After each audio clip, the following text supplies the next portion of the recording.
Hi, this is a quick introduction to chapters 22 to 24 of the Gospel of Luke, and we're giving this so that we can help you as you read the essential Jesus.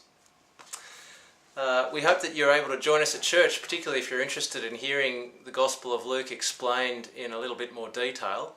Section by section, we're going to be going through this book every week at church this year, and you're welcome to join us or to listen to the talks on our website as well. Chapters 22 to 24 of the Gospel of Luke are the climax of this book. What I suppose they highlight is, one thing that they highlight is Jesus' complete control over this whole process as he is betrayed and tried, crucified, buried and then raised from the dead. You see his control in the Passover meal that he sets up the night before he died. He knew exactly what he was doing, and he said to his disciples, he took the bread, "This is my body which is given for you." He took the wine, the cup, and said, "This cup is the new covenant in my blood." And what he was saying to them is that how will God's people relate to God from now on? Through the death that I'm about to die. But even though Jesus had complete control over what was happening, it didn't make it any easier for him. And we get a glimpse as he prays on the Mount of Olives of how dreadful the prospect of dying was for him. And that's not because it wasn't just death that he was facing, it was the judgment of God. He was to drink the cup of God's anger at human sinfulness and bear it all himself. So Jesus was betrayed by Judas, he was tried, he came before the Jews, he came before the Roman governor.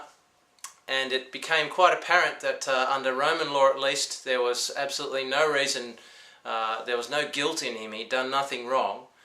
And yet for political reasons, under the pressure that the Jews brought to bear on him, Pontius Pilate, the Roman governor, handed Jesus over to be crucified.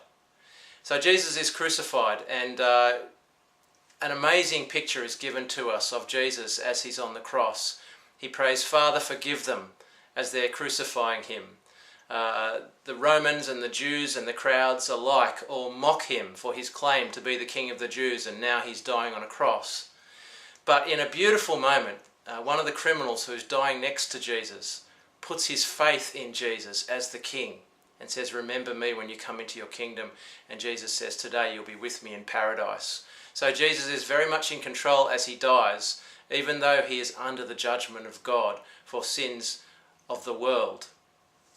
So Jesus dies and he is buried, but then his disciples find that he has been raised from the dead. His body is gone, and then he appears to them and he spends some time with them, opening their minds to the scriptures, showing them from the Old Testament that he, Jesus, was God's yes to all the promises that he had made.